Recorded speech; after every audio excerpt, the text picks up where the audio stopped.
안녕하세요. 미술사가 담지 못한 그림 이야기 이충렬입니다.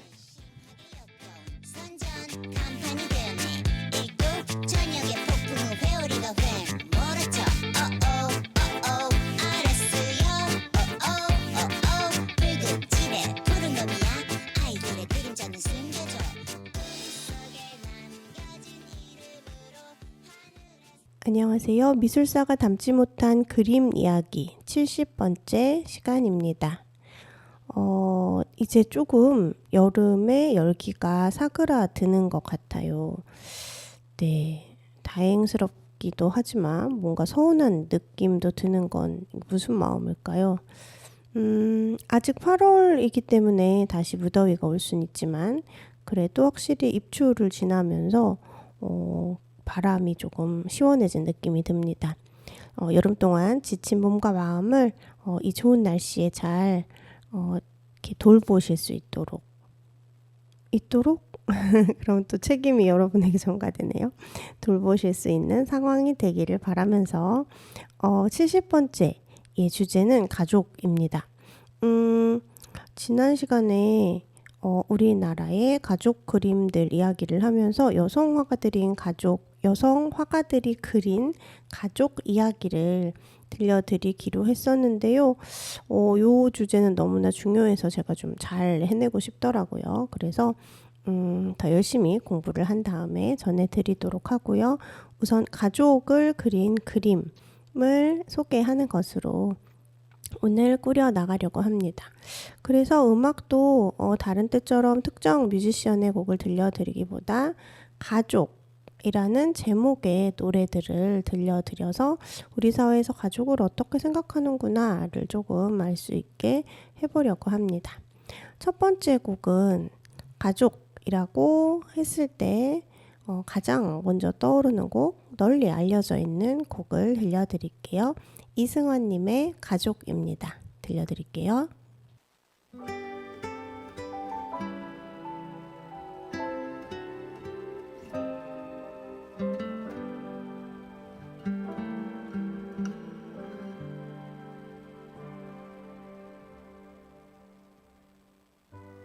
밤늦은 길을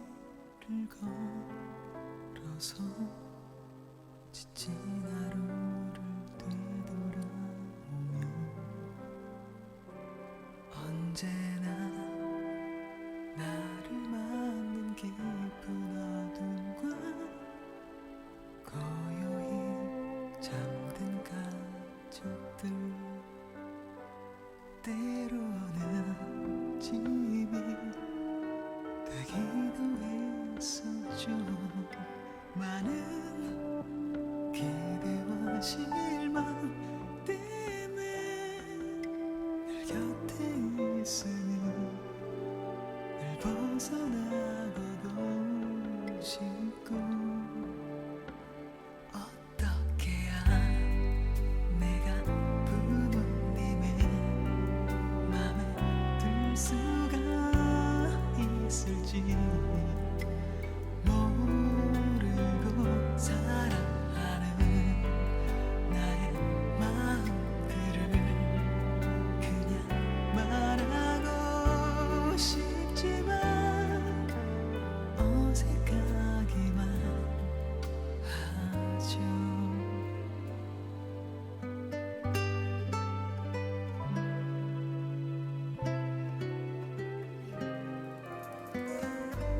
힘겨운 하루를 보낸 내 가족들의 낮은 숨소리,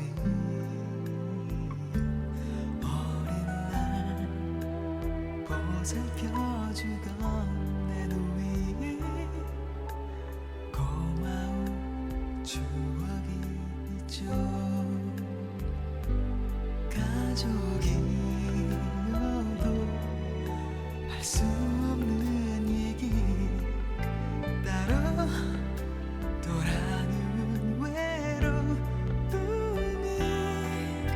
슬프기만 해요. 아무 이유도 없는데 심술궂게 굴던 참아주던 나의 형제들 사랑하는 나의 마음들을 그냥 말하고 싶지만 어색하기만 하죠. 힘이 들어 쉬어가고 싶을 때면 나의 위로가 돼. 그때쯤 이제의 힘이 된 고마운 사랑들 어떻게 해야 내가 부모님의 맘에 들 수가 있을지 모르고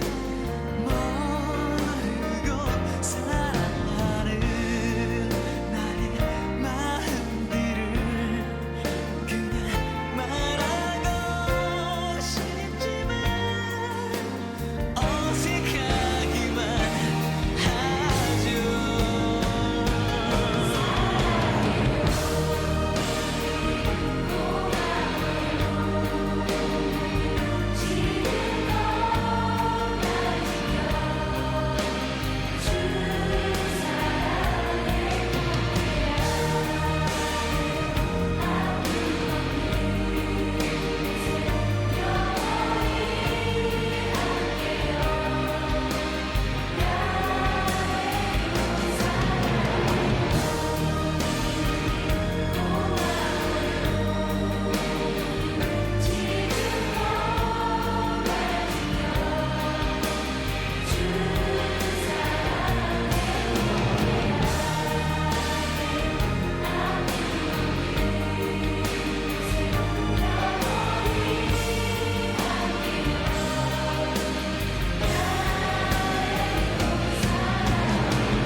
네, 이승환님의 가족 들으셨습니다.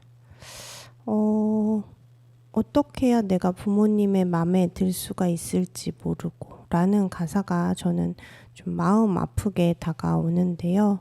맞아요. 우리는 어렸을 때부터 부모님의 마음에 들어야 사랑을 받을 수 있다 라는 것을 경험적으로 알죠.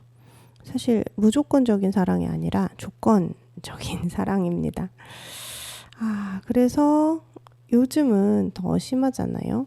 예, 거의 부모님의 아바타처럼 살기를 요구받는 삶들이 너무 많죠. 부모님 내가 선택할 수 없는데 어떤 부모님 만나는가에 따라 너무너무 이 삶이 달라지게 되는 부분이 있는 것 같습니다. 저는 가족 그림 중에 조금 인상적이었던 그림이 사실 그쵸. 다른 사람들은 다르게 읽을 수 있지만 저에게는 약간 충격이었던 그림이 있는데요. 바로 2019년에 우리나라에 왔던 그때 이제 시립미술관에서 봤는데 서울시립미술관에서 봤는데 전시 홍보를 엄청나게 한 거예요. 살아있는 작가 중에 제일 비싼 그림을 그린 사람 뭐 이런 식으로 되게 노골적으로 홍보를 해서 이게 좀 너무한 거 아닌가 했는데 그랬더니 이제 어마어마한 인파가 몰려들었습니다. 저도 이 전시를 거의 5달 가까이 했는데 전시 시작한 지 한참 지나서 갔는데도 엄청나게 줄을 서가지고 들어갔고 그래서 줄 서서 이제 이동하면서 그림을 봤어요. 그러니까 제가 충분히 보고 싶은 만큼 그림 앞에 머무를 수 없는 거죠. 무슨 진짜 놀이동산에서 줄 서듯이 그렇게 하고 계속 줄을 서서 이동하며 봤던 와, 이렇게 비싼 그림이라고 하는 것에 사람들이 이렇게 많이 몰리는구나. 사실 데이비드 호크니를 뭐 미술에 관심이 많지 않은 사람은 알기 어려울 텐데 그 문구가 엄청난 한국 사람들에게 유인 요인이 되는구나를 또 알아서 착잡했던 전시였는데요. 뭐 전시 자체는 나쁘지 않았지만 좀 몇 가지 의아한 점들이 있었죠. 뭐 19세 이상은 들어가지 말라고 하고 커튼이 쳐 있는 방이 있다거나 뭐 아무튼 네, 뭐 작품 자체는 좋았으나 전시에는 좀 이상한 것들이 있었습니다. 근데 작품 중에서도 이제 제가 저에게 인상적으로 남은 작품은 가족을 그린 그림이었어요. 먼저 그림을 묘사해드리면 그렇습니다. 데이비드 호크니가 1977년에 그린 그림이에요. 나의 부모님이라는 제목의 그림이고요. 정사각형 컨버스에 그려서 또 좀 독특한 점이 있어요. 182.9cm 가로 세로 그 정도 크기, 엄청 큰 크기죠. 의 그림입니다. 그림을 설명해 드리면 그래요. 정사각형 화면에 실내 공간이에요. 그런데 많은 공간이 보이지는 않고 세로로 봤을 때 한 10분의 1 정도로만 이제 바닥이 보여요. 대부분은 벽면이 있는 거죠.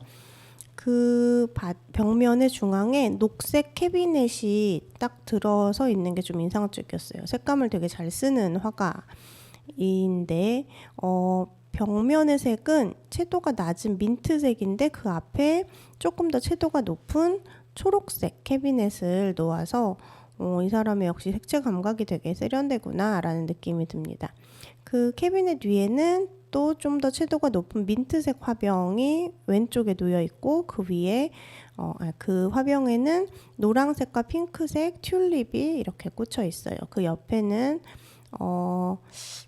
거울이 있는데 이렇게 옆에서 잡아주는 것이 있어서 거울의 각도를 위아래로 올릴 수 있는 그런 얼굴이 다 훤히 보이는 화장할 때 쓸 것 같은 그런 갈색 나무 프레임으로 되어 있는 거울이 있습니다. 그리고 이제 양 옆에 엄마와 아빠가 있는 거예요.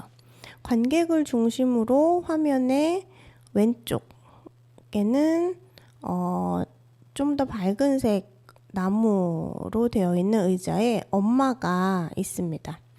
그러니까 우리가 보통 왼쪽부터 보니까 화면에서 엄마부터 좀 보게 되는 것 같아요.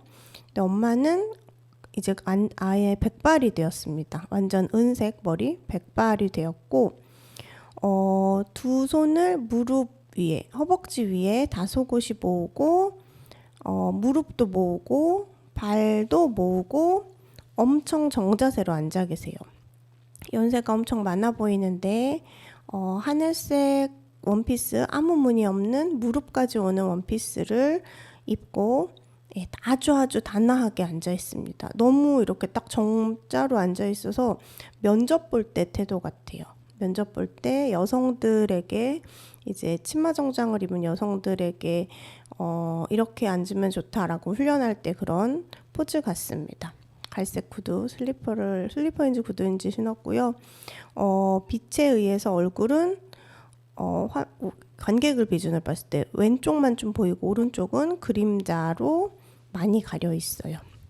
살짝 미소를 띠고 있는데 이렇게 경직된 포즈로 앉아서 미소를 띠니까 그 미소가 되게 저는 인위적으로 보입니다. 힘들어 보여요. 훈련을 하고 있는 것 같아 보입니다. 이 화면의 왼쪽에는 어머니가 앉은 의자와 같은 의자 같아 보여요. 그런데 약간 측면으로 돌아서서 의자의 디자인이 엿보입니다. 그래서 의자 디자인은 뭐 일반적인 의자랑 조금 다르게 이렇게 A자처럼 보여요. 옆모습이. 거기에 앉아서 있는 아버지는 브라운 계열의 정장을 입고 넥타이도 맨 것 같아요. 그리고서 고개를 숙여서 책을 보고 있습니다. 아버지의 머리는 새하얗게 새진 않았어요. 약간 희끗희끗한데 고개를 푹 숙이고 완전히 푹 숙이고 책을 읽는 거에 몰입하고 있습니다. 까만 구두를 신고 있고 발끝이 약간 들려 있어요. 저는 이 그림을 보고 이 어머니와 아버지의 관계가 뭐 그다지 긴밀하지는 않은가 보다. 그리고 이 어머니를 어쩜 이렇게 정물처럼 그렸을까? 이게 되게 신기했거든요. 이 정도의 화가가 자기가 그린 그림이 어떻게 보일지에 대해 감이 없진 않을 거예요. 근데 정말로 그 녹색 캐비넷과 그 옆에 화병과 그 옆에 거울처럼, 그리고 캐비넷 밑에 부분에 있는 뭐 책인지 뭐 이런 것처럼, 그러니까 정물 중에 하나로만 놓여 있어요. 다 정면을 향해 있고 완전히 바르게 있습니다. 아버지만 약간 변주가 있는 거죠. 그런데 또 더 놀라운 건 이 그림을 다른 사람들이 어떻게 보는가에서 또 나와요. 이 되게 유명한 우리나라 증권 회사의 사이트에 보면 이제 문화 코너들이 있는데, 그래서 명화 속에 깃든 가족사랑이라는 게시물로 이제 이 그림이 이렇게 다른 그림들과 함께 소개됩니다. 그래서 뭐 이렇게 서술해요. 영국 현대미술을 대표하는 데이비드 호크니는 부모님을 모델로 세운 걸작을 그린 작가로 유명하다. 그러면서 이제 뭐 작품 1에 등장한 두 인물은 호크니의 부모님이고 배경은 그의 작업실이다. 그림을 관찰하면 흥미로운 점을 발견하게 된다. 옷을 잘 차려입은 노부부는 똑같은 모양의 의자에 앉아 있지만 자세도 방향도 각각 다르다. 아버지는 45도 방향으로 돌린 의자에 편안한 자세로 고개를 숙이고 열심히 미술책을 읽고 있다. 그런데 아버지의 구두 뒤축이 살짝 들렸다. 아마도 아버지의 키에 비해 의자가 너무 높은 것 같다. 어머니는 정면 방향으로 배치된 의자에 두 손과 두 발을 모은 반듯한 자세로 앉아 앞을 보고 있다. 이 그림에는 등장하진 않지만 자신과 남편을 바라보며 초상화를 그리는 아들을 애정이 가득 담긴 눈으로 바라보는 것이다. 이 어머니 얘기인 거예요. 빛은 왼쪽 창문을 통해 실내로 쏟아져 들어온다. 어머니의 드레스 화병, 아버지의 양복을 자세히 보라. 밝게 빛나는 부분이 있는데 이것은 뭐 강원의 위치를 알려준다. 뭐 이러면서 이제 약간 테크닉적인 부분들을 막 이렇게 이야기를 합니다. 그러면서 이 그림은 2014년 영국인이 가장 좋아하는 그림 1위에 선정됐다고 해요. 이 가장 영향력 있는 미술화가가 자신의 부모님을 드린 거기 때문이라고 하면서 가격을 알려줍니다. 네. 그러면서 뉴욕 크리스티 경매에서 1만여 달러 하나로 1019억 원, 뭐 막 이러면서 이제 호크니가 얼마나 비싼 유명한 화가인지를 막 얘기해요. 이 글을 쓰신 분도 이제 이렇게 유명한 커다란 회사에서 돈을 받고 원고를 쓰니까 이제 뭐 미술을 전공했고 전문 가겠죠. 네, 그렇네요. 관장이고 겸임 교수예요. 근데 이제 여기에서 요구하는 대로 이렇게 방향을 맞춰서 쓰셨을 텐데, 이 어머니가 정물처럼 그렇게 등장하고 있다는 사실에 대해서 왜 아무렇지 않아 할까라는 의문이 저는 드는 거죠. 사실 가족 그림에서 제가 지지난 시간에도 말씀드렸지만 부인과 자녀들은, 상속받을 자녀 말고 자녀들은 그 가장의 소유물로 써 그려지는 경우가 너무너무 많습니다. 이거는 화가의 의도가 그렇다가 아니라 그림을 보면 알 수 있어요. 근데 그런 것들이 너무나 자연스럽다고 여겨지는 거죠. 너무 익숙하기 때문에 하나의 문법으로 자리 잡아서. 그래서 저는 이렇게 유명한 화가가 화병 옆에 엄마를 화병처럼 그린 것이 대체 어떤 심리일까, 무엇일까 되게 궁금하고 의문스럽고 염려스럽기도 합니다. 네. 사실은 근데 가족 안에서의 역할을 보여주었을 수도 있어요. 고개를 숙이고 책을 보는 아버지와, 근데 그 아버지는 의자 높이보다 키가 작아서 까치발을 들면서까지 규격화된 어떤 것들에 맞추고 있고 애쓰고 있는 모습일 수 있고요. 엄마는 그저 보기 좋은 단정한 사물 중에 하나면 되는 거죠. 사실 이것이 상류층의 가족의 모습일 수 있지 않나? 특히 영국이라고 하는 나라의 형식이 중요한 나라의 가족 모습이지 않나라는 생각을 해봅니다. 가족에 대한 노래 두 번째로 들을 거는요. 찾다가 너무 재밌어가지고 도불이라고 가수가 돼 있어요. 네, 도불님의 가족 들려드릴게요. 따라서 행복한 가족 멋지게 살아가요. 가족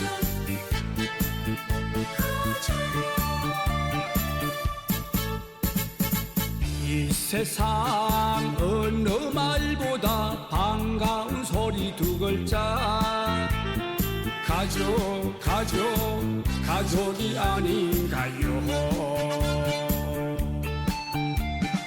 둥진 세상 고통도 가족이 있기에 참고 견디며 잘 살아가지요.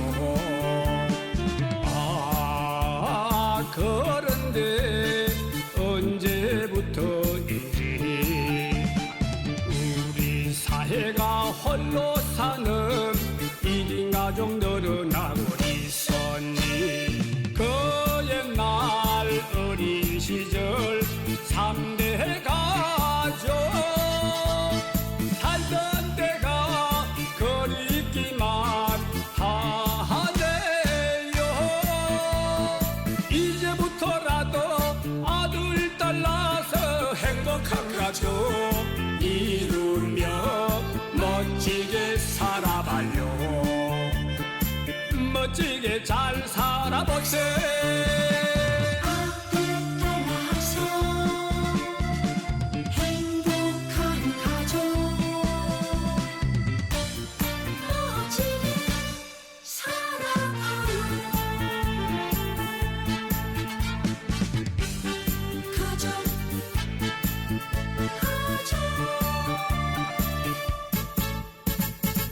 이 세상 어느 말보다 반가운 소리 두 글자 가족 가족 가족이 아닌가요. 둥진 세상 고통도 가족이 있기에 참고 견디며 잘 살아가지요. 그런데 언제부터인지 우리 사회가 홀로 사는 1인 가족 늘어나고 있었니. 그 옛날 어린 시절 3대 가족 살던 때가 그립기만 하네요. 이제부터라도 아들 딸 낳아서 행복한 가족 이루며 멋지게 살아봐요. 멋지게 잘 살아보세. 멋지게 살아봐요. 멋지게 잘 살아보세. 가족 네, 토불님의 가족 들으셨습니다. 아까 제가 도불이라고 잘못 소개한 것 같은데 가수명이 토불입니다. 어떠신가요? 이 노래 언제 만들어진 것 같으세요? 저는 듣고 너무 이 장르가 트로트인 거 말고도 역시 그쵸, 내용과 형식은 일치하는 거라 와 되게 신기하다, 이런 노래 대체 언제 만들었을까 했는데 놀랍게도 올해의 곡입니다. 네, 약간 뭐 정부에서 지원금을 주지 않았나.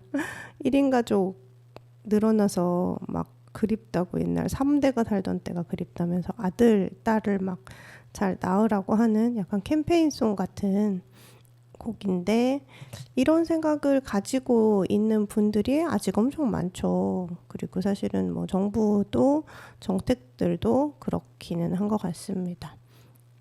아까 들려드린 이승환님의 가족만 해도 그 20세기 노래거든요. 1997년만 해도 물론 가족이 소중하고 뭐 이렇긴 하지만 그 가족 안에서의 어떤 갈등이나 고민 같은 걸 담고 있다면 2025년에는 이렇게 철저하게 혈연 가족을 찬양할 수 있다는 게 이 시대가 어떤 것인가 이런 생각이 듭니다. 물론 뭐 이 노래가 엄청 인기 있고 그렇지는 않지만요. 네. 또 이제 화가의 가족 그림을 소개해 드리려고 하는데요. 유명한 사람입니다. 앙리 마티스. 앙리 마티스는 미술에 관심을 특별히 가지지 않으시는 분도 교과서에 나오는 화가이기 때문에 마티스의 그림은 아실 거예요. 마티스 미술관에 간 적이 있는데 마티스를 보면서 참 이렇구나를 느꼈던 것 중에 하나가 우리의 미술 교과서에 등장하는 마티스의 그림은 손을 잡고 사람들이 이렇게 동그랗게 강강술래처럼 뭐 이렇게 하고 있는 모습의 그림인데요. 또 그 이야기는 나중에 자세히 할 테지만 그 그림보다 마티스 미술관에 가면 조각으로서 미술사에서 미친 영향이 크겠다라는 생각도 들고 물론 회화에서 평면성이나 뭐 여러 가지도 많지만 왜 특히 미술 교과서에 그 손잡고 강강술래 하는 게 많이 보여질까라고 했더니 또 우리나라의 화가를 유명한 근대 화가를 띄우기 위해서 서양에 이런 게 있다 레퍼런스로 제시되는 측면이 있더라고요.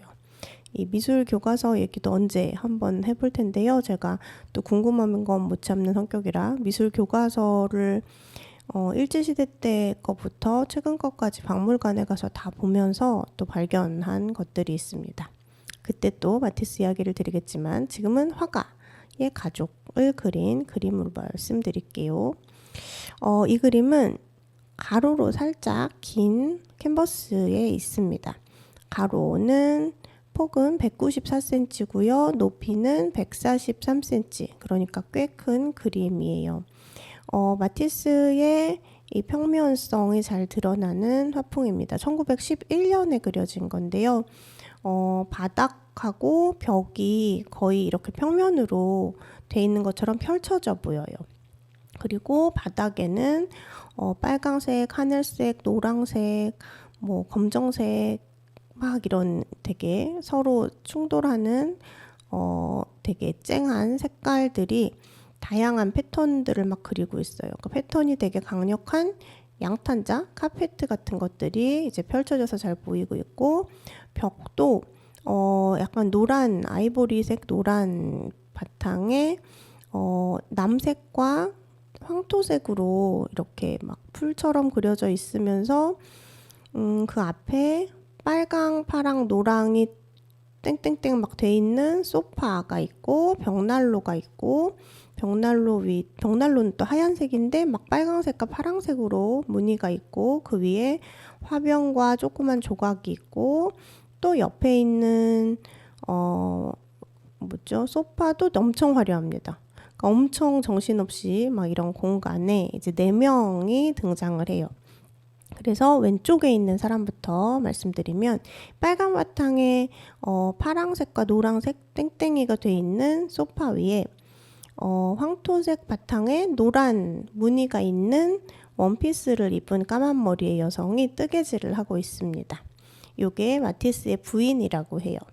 그 앞에 막 엄청 화려한 양탄자에 체스를 두고 있는 두 사람이 있는데 사실 성별이 잘 드러나지 않지만 설명을 보면 아들이라고 해요. 머리가 짧기는 합니다. 빨강색 내복처럼 이렇게 딱 붙은 옷을 입고 의자에 앉아서 서로 체스판을 사이에 두고 체스를 두고 있는 모습이 있고요. 이 화면에 이제 가장 오른쪽에는 목장식과 소매장식이 화려하게 하얀 레이스 같은 걸로 돼 있고 까만 롱 원피스를 입은 좀 더 갈색 머리의 여성이 노란색 책을 들고 있습니다. 딸이라고 해요. 그래서 이 그림은 마티스가 뜨개질하면서 아이들을 지켜보고 있는 부인과 체스를 두고 있는 두 아들 그리고 책을 들고 있는 딸을 그린 그림이라고 합니다. 뭐 이 그림의 배경은 뭐 이때 마티스가 이제 가족들하고 사이가 안 좋고 뭐 가족들끼리 되게 갈등이 극에 달해 있고 뭐 이렇다고 하는데 뭐 그런 거랑 별개로 보이는 그림만 보면요. 체스라고 하는 건 서양에서 되게 지적인 활동, 지적인 게임이에요. 그래서 아들들은 지적인 활동을 둘이 함께 하고 있습니다. 그래서 아들들 간의 연대, 교류 혹은 경쟁이 벌어지고 있죠. 그리고 그것과 상관없이 딸은 책을 들고 서 있어요. 어쨌든 적어도 책을 읽는 딸, 뭔가 좀 더 지적인 활동을 할 수 있는 이때 1911년 20세기 초반만 해도 글을 읽을 수 있는 사람이 그렇게 많지는 않았던 시대거든요. 모두 학교를 뭐 막 다 다니고 이러지는 못하니까요. 근데 글을 읽는 딸로, 화가의 딸로서 이제 지적인 활동을 할 수 있다는 걸 보여줍니다. 그런데 어머니는 뜨개질을 하는 모습으로 그렸어요. 저 뒤에서 이 아이들을 바라보면서 뜨개질을 합니다. 물론 뜨개질이 지적인 활동이 아니고 그래서 열등하다라고 이야기하고 싶은 건 아니지만 일반적으로 전통적으로 가부장제 사회에서 여성들이 하는 소일거리, 그냥 항상 여성의 역할, 여성이 즐겨하는 취미로 되어 있던 것을 하는 모습을 통해서 딸은 그래도 책을 읽는데 뭐 여성적이라고 하는 취미 활동이나 활동을 하고 있지 않고 책을 들고 있는데 어머니는 그대로 뜨개질을 하고 있는 모습을 그린 게 저는 조금 인상적이었어요. 왜냐하면 되게 온건한 가부장주의자들이 하는 어떤 행동 패턴 같다는 거죠. 예를 들면 저희 아빠는 저희 집에 딸 셋의 아들 하나인데 네가 여자니까 뭐 이렇게 한 적이 한 번도 없습니다. 우리 딸들 똑똑해서 너무 좋다. 우리 딸들은 자기 주장도 강하고 정말 너무 잘 살 것 같다. 막 딸 자랑을 똑똑한 걸로 되게 많이 했어요. 그런데 그래서 저는 우리 아빠가 성평등주의자인 줄 알았어요. 그런데 알고 봤더니 엄마에게는 그렇게 여성의 역할을 강조했다는 거예요. 어디 여자가 뭐 이런 말들을 했다는 거죠. 그래서 이렇게 이 온건한 가부장주의자들이 자신의 권력을 유지하기 위해서 이제 견제해야 되는 부인은 과거의 여성의 역할로 붙잡아 놓고 자신을 넘보지 않을, 그리고 이제 이 시대가 변하는 것도 아니까요. 딸은 유능하게 키우는 뭐 다음 세대에게는 좀 더 너그러운 뭐 이런 것들이 이 그림 안에 보이는 것 같아서 재밌었습니다. 네, 자신은 등장하지 않는 화가의 가족과 이 온건한 가부장주의자가 어떻게 세대에 따라 혹은 자기와의 관계에 따라 여성을 다른 눈으로 보고 다르게 역할을 주는지에 대해서 이 그림을 통해서 이야기할 수 있을 것 같아 소개해드렸습니다. 이번에는 또 가족의 노래를 들을 건데요. 칠공주, 아주 어렸을 때 옛날에 되게 꼬마 여자 아이들을 공주처럼 해가지고 뭔가를 했던 걸 본 기억이 있는데 이 칠공주도 가족이라는 노래를 불렀더라고요. 네, 들려드릴게요. 칠공주의 가족.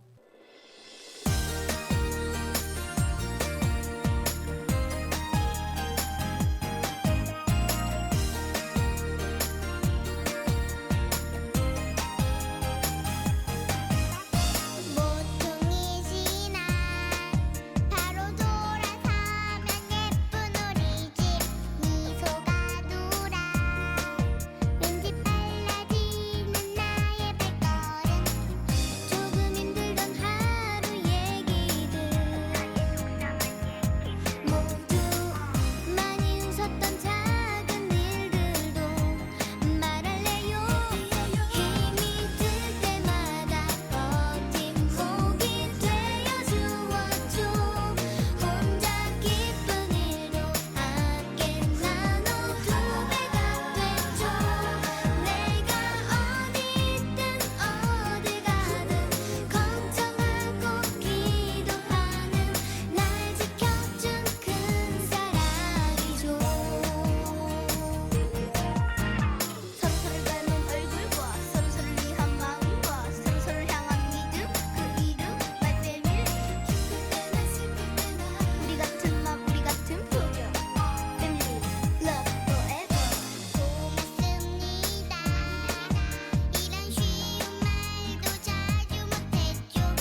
네, 칠공주의 가족 들으셨습니다. 아이고, 엄청 어린이들이 팀을 꾸렸었던 것 같은데요. 네, 이들은 수면권이나 학습권이 보장이 되었었는지 걱정이 되네요. 요즘은 아니고 점점 저는 이제 먼저 태어난 사람으로서 다음 세대에게 미안함이나 부끄러움이나 뭐 이런 감정들이 드는데요. 그쵸, 되게 어린 나이에 걸그룹이 되려는 꿈을 막 꾸도록 만들고 그 꿈을 키워주겠다며 이제 엄청난 훈련을 막 시키고 학습권도 보장을 못 받아요. 그 시기에 배워야 되는 기본적인 학습 능력, 학습 경험이 있는데 그런 것들도 잘 보장을 못 받고 잠도 잘 못 자기도 하고 다이어트도 막 해야 되고 막 경우에 따라서 어릴 때 막 성형을 하기도 하고 뭐 이렇게 해서 인형처럼 만들어져야 이제 데뷔를 하는 그런 현실에 대해서 너무 부끄럽다. 이 어른들이 무슨 짓을 하고 있는 건가 뭐 이런 생각하는데요. 어쨌든 그래도 이제 이 착한 딸내미 같은 목소리로 고마워요, 사랑해요 뭐 이런 노래를 들으니까 뭐 위로를 받을 수도 있을 것 같습니다. 그쵸. 힘들 때 버팀목이 돼주고 뭐 기쁜 일 나눠서 2배 되고 수고했습니다, 뭐 고맙습니다, 뭐 이런 말을 하는 관계는 뭐 가족이든 아니든 꼭 필요한 것 같습니다. 그런데 참 같은 표정, 같은 얼굴 막 이런 거 너무 숨막히는 것 같아요. 네, 좀 다 달라도 잘 지낼 수 있으면 좋겠습니다. 가족 그림을 또 보려고 하는데요. 우리나라의 가족의 그림입니다. 이중섭 화백, 이중섭 작가가 그린 우리나라의 근현대 미술사에서 되게 가장 유명한 화가 중에 한 명이죠. 이중섭의 가족인데요. 작은 그림입니다. 가로로 긴 화면에 있는데요. 가로로 49.5cm니까 50cm가 채 안 돼요. 세로 높이가 32cm입니다.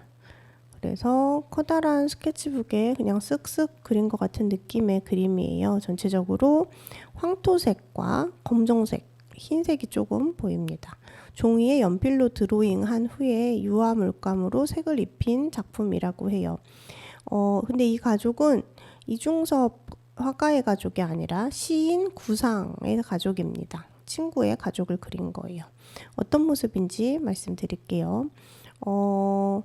이게 이렇게 거의 노란색으로 돼 있어서 공간은 저 멀리 뒤에는 이렇게 산처럼 실루엣이 보이고 그 앞에 약간의 물처럼 푸른색이 살짝 있고 사실 사람으로 꽉 차 있어서 공간이 막 잘 보이지는 않아요. 왼쪽부터 하면 왼쪽에 가장 붙어서 뒤를 돌아보고 이제 한복을 입은 저고리와 긴 치마를 입은 머리를 뒤로 묶은 여자아이의 모습이 보입니다. 그 옆에 딱 붙어서 이제 부인 같아요. 앞모습으로 역시 치마 저고리를 입고 두 손을 가지런히 모으고 이 두 손은 또 옆에 이 여성의 오른쪽에 있는 또 자녀의 손을 잡고 있습니다. 이 자녀는 엄마의 팔 뒤꿈치에 얼굴이 살짝 가려 있어요. 엄마한테 꼭 붙어 있는 거죠. 그러니까 이 엄마를 중심으로 2명의 딸내미가 있는데 한 딸내미는 뒤돌아 있습니다. 그림의 가장 왼쪽에는요. 오른쪽 딸내미는 이제 앞에 풍경을 보고 있습니다. 가장 이 그림에서 눈에 띄는 이들은 이 그림의 중앙에 있는 자전거를 타고 있는 소년 아들과 그 자전거를 잡아주고 아이의 등을 잡고 있는 웅크리고 앉은 남성, 웃고 있습니다. 아마 이제 시인 구상인 것 같아요.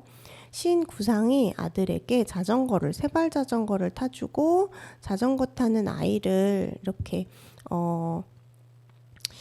등을 토닥토닥 해주면서 자전거 타는 법을 가르쳐주고 있는 모습 같아요. 이 아이의 얼굴은 특징적인 게 고개가 완전히 슉 돌아가서 사실적이지 않아요. 아빠 쪽으로 완전히 돌아가 있습니다. 원래는 관객을 중심으로 자전거가 오른쪽을 향해 있기 때문에 오른쪽으로 옆모습이 보여야 되는데 고개를 획 돌려서 올빼미처럼 획 돌려서 아빠의 볼에 자신의 턱이 닿도록 이렇게 돼 있어요. 막 행복하게 웃고 있습니다. 화면의 가장 오른쪽에 평상에 그러니까 낮은 뭐 가닥 같은 데에 앉아 있는 남성의 허리를 꼿꼿하게 세우고 콧수염이 있는 남성이 오른손을 이렇게 내밀고 있어요. 악수를 하듯이 내밀고 있어요. 그래서 근데 그림상 악수를 하듯 내밀고 있는 손끝이 자전거 손잡이를 잡고 있는 아이의 손끝에 닿아 있습니다. 그래서 그 원근법상 공간적으로 둘의 손은 닿을 수 없지만 이제 한쪽 면에서만 봤을 때 그림상 손끝이 닿아 있도록 이렇게 돼 있어요. 시인 구상의 가족 속에 자기를 넣은 거죠. 그리고 자신의 바람을 좀 담고 표현하고 싶었던 것 같아요. 이 그림의 이제 해설이나 이 그림을 그린 시절의 배경을 보면 이 그림은 1955년에 그려진 그림인데 이때는 해방 이후잖아요. 이 이중섭 화가는 이제 일본인 여성과 결혼을 해서 가족을 꾸리고 있었는데 이때 부인과 아이들이 일본으로 건너가 있었다고 해요. 그런데 이중섭은 이제 비용을 마련해서 일본으로 가야 되는데 가지 못하고 있는 상황이라고 합니다. 그리고 아이들에게 자전거를 사주겠다고 아들들에게 약속을 했는데 마침 친구가 자신의 아들에게 자전거를 사주고 이렇게 즐겁게 놀아주고 있는 모습이 많이 부러웠던 모양이죠. 그래서 그림을 통해서 손끝에 자신의 아들은 아니지만 자신의 아들처럼 생각하면서 구상의 아들이 손끝에 닿도록 이렇게 그린 것이 아닌가라고 하는 해설들이 있습니다. 그래서 그렇죠. 헤어진 가족을 그리워하면서 친구의 가족을 부러워하는 화가의 가족 그림 이렇게 이야기를 하는데 제가 주목하는 부분은 저 뒤에 화면에 왼쪽에 모두 모여서 숨어있는 붙어있는 3명의 여성이에요.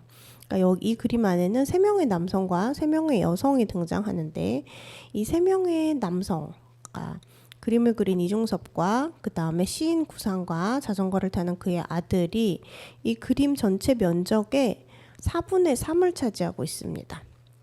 그리고 3명의 여성은 왼쪽에 다 몰려서 박혀 있어요. 그리고 그 중에서도 한 명은 뒤를 돌아보고 있어서 뒤통수만 보여요. 그러니까 화가가 의도하진 않았더라도 드로잉은 되게 신기하고 재밌는 게 이 사람의 심리를 반영하기도 하고 그다음 무의식을 반영하기도 하고 그 사람이 드러내려고 한 건 아니지만 그 사람이 볼 수 있었던 현실을 드러내기도 하거든요. 그래서 저는 이제 드로잉 수업하는 걸 되게 재밌어하고 즐거워하고 행복해 하는데 이 그림을 통해서 이중섭이 드러내려고 했든 하지 않았든 실제로 저랬을 것 같은 거죠. 3명의 여성은 이 2명의 남성을 보면서 구경만 하고 있어야 되는 상황이었던 거예요. 엄마는 딸 둘을 양쪽에 데리고 하지만 딸들에게는 저런 재미있는 비싼 좋은 선물을 주지는 못하고 하지만 그래도 이 자신의 남편이 아들에게 선물을 주는 모습을 보면서 흐뭇하게 바라보고 있지만 딸 중에 큰 딸은 저런 모습을 보면서 질투를 했을 수도 있고 좌절을 느꼈을 수도 있고 상처를 받았을 수도 있겠죠. 그러니까 아예 뒤를 돌아서고 있다는 거예요. 작은 딸은 엄마 손을 잡고 꼭 붙어서 부러워하는 눈빛으로 보고 있고요. 이게 바로 1950년대에 가족 안에서 있었던 불균형의 모습을 드러내고 있는 것이 아닐까. 그리고 해방된 이후에도 국적에 의해서 함께 살고 싶은 사람들이 살 수 없었던 특히 이제 남편이 일본인일 때는 만약에 이제 부인을 사랑해서 결혼했다면 데리고 가기 수월했겠지만 부인이 일본인일 때는 조선인 남편을 데리고 함께 일본으로 가기 어려웠던 어떤 여러 가지 사회적인 시대적 배경도 읽을 수 있지 않는 그림인가 생각을 해봅니다. 네, 그래서 여기까지 이중섭님의 가족 그림을 보았고요. 노래를 한 곡 더 듣고 올게요. 이번에는 김건모 씨의 가족이라는 노래가 있더라고요. 한번 들어보겠습니다. 들려드릴게요.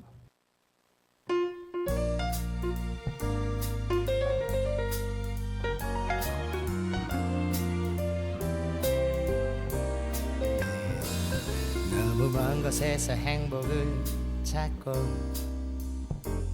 매일 부족해서 힘들어 했었죠. 몰랐네요. 이제야 보이네요. 가장 소중한 건 가족이라는 걸. 사실 항상 가까운 곳에 있어서 아무 조건 없이 내 편이 돼줘서 고맙다고 말 한마디 못했었네요. 당연하게 받기만 했었네요. 사랑해요. 이젠 알아요. 무엇도 바꿀 순 없는 거죠. 내 인생에 가장 빛나는 보석, 이제 내가 먼저 사랑할게요.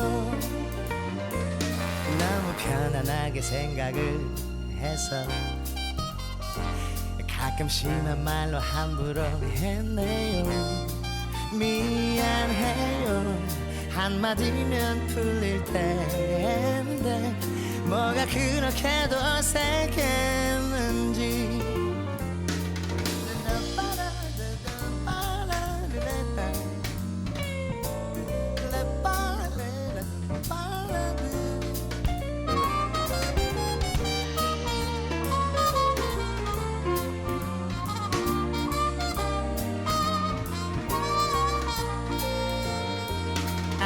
효도 한번 제대로 못했죠.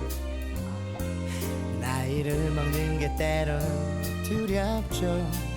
늦기 전에 받은 사랑의 반이라도 부모님께 돌려드릴 수 있길. 사랑해요. 이젠 알아요. 무엇도 바꿀 순 없는 거죠. 내 인생에 가장 빛나는 보석, 이제 내가 먼저 사랑할게요. 나 하나만 믿는 사람들, 그래서 내가 또 사는 거죠. 잘할게요. 매일 널 사랑하며 함께 행복할 수 있도록, 지켜갈 수 있도록, 후회하지 않도록 해요.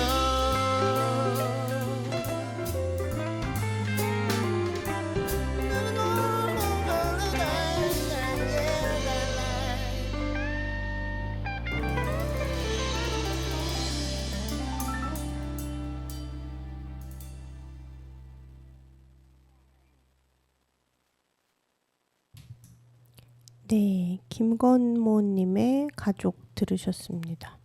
김건모님도 가족이라는 노래를 불렀다는 걸 저도 이번 기회에 알아서 되게 신선하게 다가왔습니다. 2004년의 곡입니다.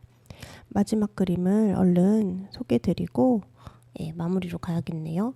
장옥진이라고 하는 또 우리나라 근현대 미술에서 중요하게 언급되는 작가의 작품입니다.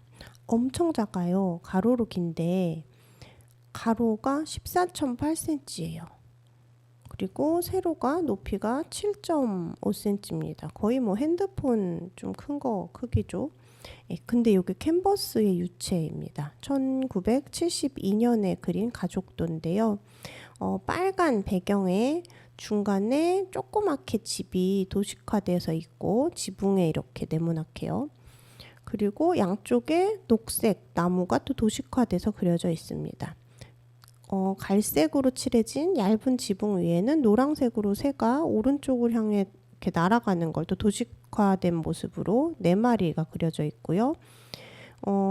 그림에 그러니까 집에 밑에는 장욱진 사인을 해놨습니다. 연도랑요. 그리고 요 집이 중요하죠. 집은 가로로 한 1대 1.8 정도로 길어요. 가로로 납작하게 이제 공간이 돼 있는데 거기에 한 4분의 1 정도, 4분의 1보다 좀 작게 왼쪽에는 벽이 황토색으로 이렇게 돼 있고, 그 다음 반 정도 오른쪽은 밑에는 똑같은 황토색, 위에는 아이보리색으로 돼 있고, 그러니까 결과적으로 이렇게 가로로 긴 벽에서 중간에만, 약간 왼쪽으로 치우친 중간에만 문처럼 안에 공간이 보이는데, 공간이 보인다기보다 사람 넷이 옹기종기 서 있어요. 문을 잡고 서 있기도 하고 얼굴을 맞대고 서 있습니다. 얼굴도 다 안 보여요. 어쨌든 빨간 얼굴을 한 4명이 하얀 옷과 하얀 옷에 빨간 손인가요? 벨트인가요? 이렇게 돼 있고 빨간 옷과 파란 옷을 입고 서 있습니다.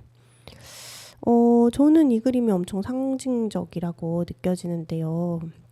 엄청 도식화된 그림이잖아요. 저도 정상가족의 모습을 엄청 도식화되게, 그러니까 설계도처럼 그린 바가 있어서 그런데, 가족이라고 하는 게 사실은 엄청 도식적인 어떤 이데올로기 안에 있고, 이 가족이 집안에 갇혀서 밖으로 못 나오고 밖을 그냥 보고 있는 그런 모습으로 저는 읽혔습니다. 그래서 한 집 안에 갇혀 있는 존재, 한 단위, 한 덩어리가 되어 있는 존재로 저는 보이는데요. 그래서 가족에 대한 뭐 사랑, 애정, 뭐 그런 것과는 오히려 거리가 멀게 건조하게 가족이란 집 안에 갇힌 존재들, 한 단위의 존재들이라고 하는 메시지가 되게 예쁜 색감과 함께 감각적으로 현대적으로 그려진 그림이어서 저는 장욱진님의 이 가족도를 보면서 후대 사람들이 가족은 당연히 행복하고 화목하고 사랑해야 될 것을 라는 정답을 놓고 해석하는 게 좀 의아하다는 생각이 들었습니다. 가족을 어떻게 구성할지, 기존의 방식에만 따라야 할지, 어떤 사람과 어떤 관계를 맺으며 어떻게 살아갈지에 대한 다양하고 풍부하고 자신의 욕구와 감정과 상황을 잘 생각하는 여러 상상들이 가능했으면 좋겠습니다. 마무리하겠습니다. 이 방송은 방송통신위원회 방송통신발전기금의 지원사업을 통해 제작되었습니다. 우리 가족의 기대 또는 이 사회의 기대보다 내 마음이 말하는 것이 무엇인지, 내 몸의 상태가 어떤지 잘 살피며 지내시다가 다음 주에 만나 뵙도록 할게요. 마지막 곡은 가족에 대한 노래 중에 사실은 다른 톤이어서 더 들려드리고 싶었던 노래입니다. 루시드 폴의 가족 들으시면서 잘 지내시다가 다음 주에 만나요. 안녕.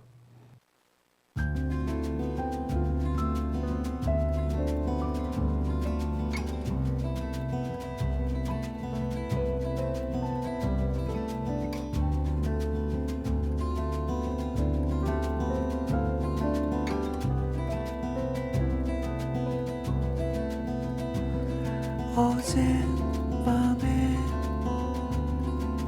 꿈을 꾸었지. 모두 기억날 것 같진 않지만 가족들이 나오는 꿈은 늘 불안하지. 온통 걱정스런 눈빛만 가득하니까 날렵한 지붕을 덮은 흑백 하늘, 오래된 일본풍 검은 목조 건물, 듬성듬성 붙어있는 천정